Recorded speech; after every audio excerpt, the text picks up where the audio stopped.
नमस्कार दोस्तों, स्वागत है आप सभी का हमारे चैनल ग्रंथ गंगा पर।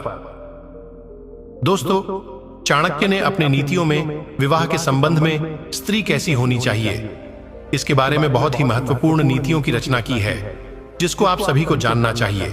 अगर विवाह के लिए कौन सी स्त्री अच्छी होती है, ये जानना है तो इन नीतियों को समझना बेहद ही जरूरी है। चाणक्य ने विवाह से जुड़ी बातों की बेहद ही सरलता से रचना की है। चाणक्य ने अपनी नीतियों में कहा है कि विवाह एक पवित्र बंधन होता है, जिसे हर पति पत्नी को मरते दम तक निभाना होता है।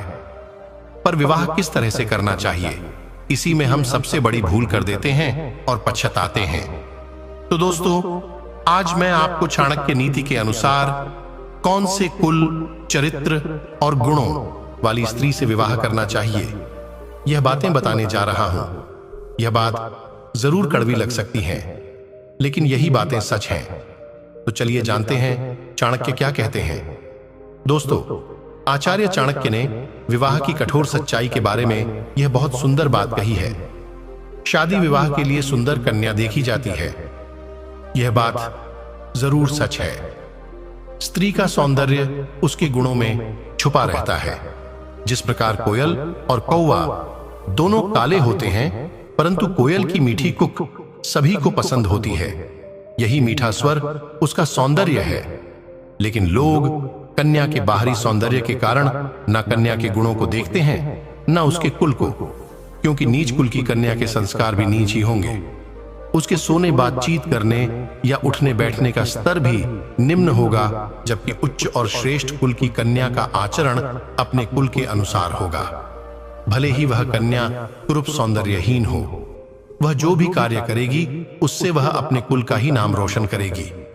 और नीच कुल की कन्या तो अपने व्यवहार से परिवार की प्रतिष्ठा, सम्मान और परिवार का उच्च स्तर को हानि ही पहुंचाएगी।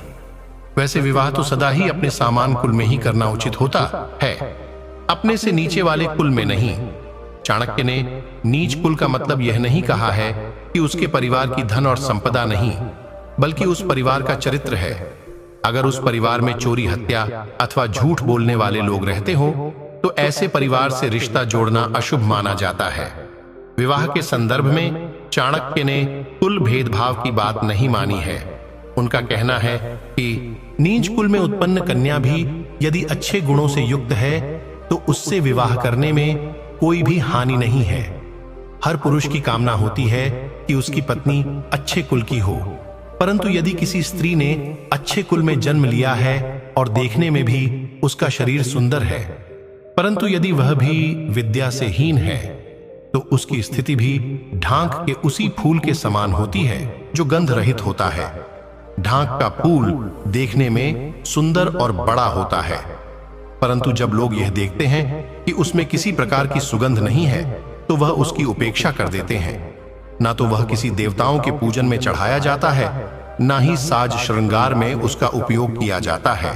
दोस्तों, चाणक्य ने अपनी नीतियों में स्त्री के गुणों के बारे में भी बताया है। पहला गुण, क्रोध को नियंत्रण में रखने वाली स्त्री।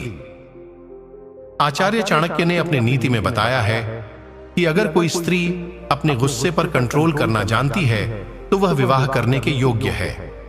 क्रोध इंसान का सबसे बड़ा दुश्मन होता है। जिस स्त्री के सर पर हमेशा गुस्सा सवार रहता है, वह अपने परिवार को कभी भी खुश नहीं रख पाती है। दूसरा गुण, मर्यादा में रहने वाली स्त्री। चाणक्य नीति के मुताबिक पुरुष को विवाह के लिए मर्यादा में रहने वाली स्त्री का चुनाव करना चाहिए। मर्यादा में रहने वाली स्त्री अपने पति की इज्जत को संभाले रखती है। उसके पति का सिर कभी शर्म से नहीं झुकता है। विवाह के बंधन को बनाए रखने के लिए चाणक्य ने एक नियम भी बताया है। चाणक्य नीति के अनुसार जो स्त्री आपसे विवाह के लिए राजी हो, उसी से शादी करनी चाहिए। ऐसी स्त्री पति को खुश रखती है और सम्मान देती है। अगर आपने बिना स्त्री की मर्जी के उससे शादी कर ली, तो वह जीवन को नरक बना देती है। अगर आपको इस वीडियो से अच्छी जानकारी मिली है, तो लाइक, शेयर जरूर कीजिए और ऐसे ही वीडियो के लिए हमारे चैनल को सब्सक्राइब जरूर कीजिए। धन्यवाद।